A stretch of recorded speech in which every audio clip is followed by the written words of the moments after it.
السلام علیکم ورحمۃ اللہ۔ دوستو اس ویڈیو کو مکمل دیکھنے کے بعد اپنے دوست و احباب میں ضرور شیئر کیجئے گا، کیونکہ اس ویڈیو کے اندر پوری امت مسلمہ کے لیے ایک سبق اور نصیحت ہے۔ دوستو آپ نے خودکشی کے بے شمار واقعات پڑھے، سنے اور دیکھے ہوں گے، لیکن ایسا واقعہ شاید آپ نے کبھی نہ دیکھا اور نہ سنا ہوگا کہ ایک امام صاحب نے تنخواہ کم ہونے کی وجہ سے خودکشی کر لی ہو۔ جی دوستو آپ پڑھ سکتے ہیں کہ تنگ دستی سے تنگ آ کر امام مسجد کی خودکشی۔ جو دوستو اوریا ضلع کے ففون تھانہ علاقے میں ایک گاؤں کی مسجد کے کمرے میں جمعے کے روز ایک امام نے پنکھے سے لٹک کر خودکشی کر لی۔ نماز پڑھنے گئے لوگوں کی اطلاع پر پہنچی پولیس نے لاش کو پوسٹ مارٹم کے لیے بھیج کر معاملے کی تفتیش شروع کر دی۔ کانپور دیہات ضلع کے رسول آباد تھانہ کے اسری گاؤں کے رہائشی 20 سالہ امام ذیشان رضا ففون تھانہ علاقے کے گاؤں نندپور میں گاؤں کے کنارے پر واقع مسجد میں نماز پڑھاتے تھے۔ اس کے لیے ان کو 5000 روپے ملتے تھے۔ مسجد کے اندر کمرے میں رہ کر اپنا گزارا کرتے تھے۔ جمعے کے روز جب نمازی نماز پڑھنے مسجد پہنچے تو انہوں نے دیکھا کہ امام کی لاش کمرے میں لٹکی ہوئی ہے۔ دوستو اس خودکشی کی وجہ لوگ تنگ دستی بتا رہے ہیں اور یہ کہہ رہے ہیں کہ امام صاحب کی تنخواہ بہت ہی کم تھی۔ امام صاحب کی تنخواہ محض 5000 روپے تھی، جس کی وجہ سے امام صاحب اپنی زندگی سے عاجز اور پریشان ہو کر خودکشی کر لی۔ دوستو آپ کو کیا لگتا ہے؟ مجھے تو ایسا نہیں لگتا کہ ایک حافظ قرآن پیسے کی وجہ سے، تنگ دستی کی وجہ سے، تنخواہ کی وجہ سے خودکشی کر لے۔ مجھے تو ایسا نہیں لگتا، لیکن اگر تھوڑی دیر کے لیے میں مان بھی لوں، ہو بھی سکتا ہے، کیونکہ انسان ہے، انسان ڈپریشن میں جا سکتا ہے، اور جب انسان ڈپریشن میں جاتا ہے تو پھر اس کی آنکھوں کے سامنے اندھیرا چھا جاتا ہے، وہ کیا کر رہا ہے اس کو خود پتہ نہیں چلتا۔ دوستو اگر تھوڑی دیر کے لیے مان لیا جائے کہ امام صاحب نے تنخواہ کی وجہ سے، تنگ دستی کی وجہ سے خودکشی کر لی، تو پھر مجرم کون ہے؟ ذمہ دار کون ہے؟ یہ اہم اور بڑا سوال کھڑا ہوتا ہے۔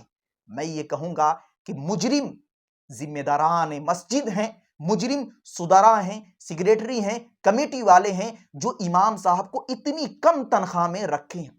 اپنا گھر چلانے کے لیے 20 25 30 40 ہزار روپے بھی کم پڑ جاتے ہیں، اور ایک حافظ قرآن ایک امام کو مسجد میں رکھ کر 5000 روپے دیتے ہیں۔ یہ بہت بڑا ظلم ہے۔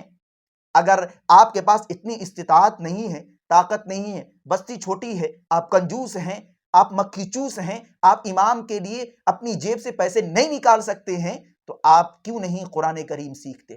آپ کیوں نہیں اتنے مسائل جانتے کہ جس سے آپ خود نماز پڑھا سکے؟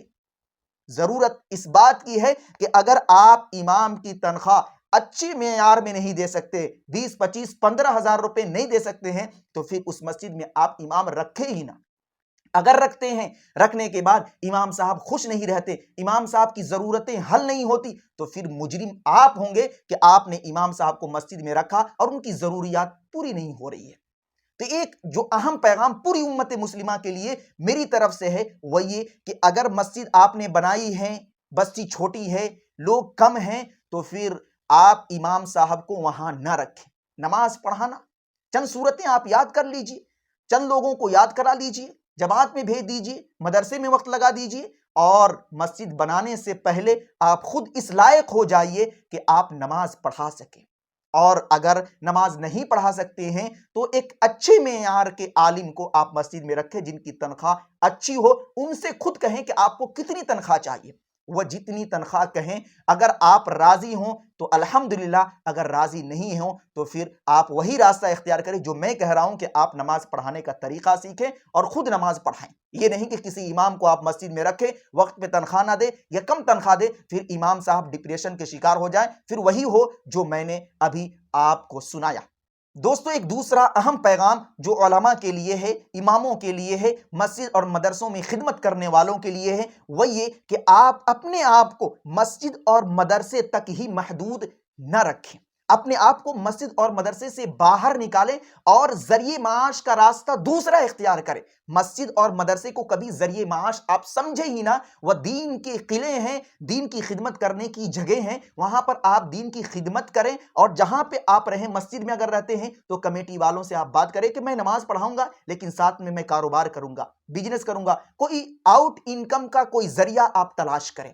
یہ آپ اگر مدعا رکھیں گے اور ہر ایک امام کی یہ بات ہوگی اور ہر ایک امام کی یہ شرط ہوگی تو ذمہ داران حضرات خود مجبور ہو جائیں گے اور کہیں گے کہ ٹھیک ہے امام صاحب آپ نماز پڑھائیے، وقت پر آپ حاضر رہیے، اس کے بعد آپ کہیں جائیے، کچھ بھی کیجیے، اس سے ہمیں کوئی مطلب نہیں ہے۔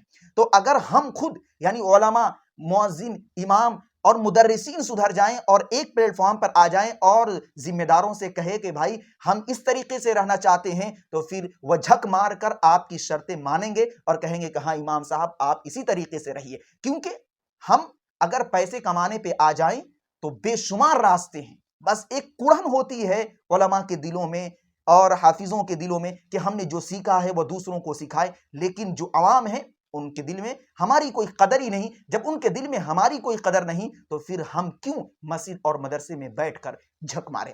تو اس ویڈیو کے اندر دو اہم پیغام ہیں، ایک امت مسلمہ کے لیے اور ایک علماء کے لیے۔ اس لیے آپ کو اگر میری باتیں تھوڑی سی بھی اچھی لگی ہو تو ویڈیو کو لائک کر کے کمنٹ ضرور کریں، اور ہاں اس ویڈیو کو اپنے دوست و احباب میں ضرور شیئر کریں۔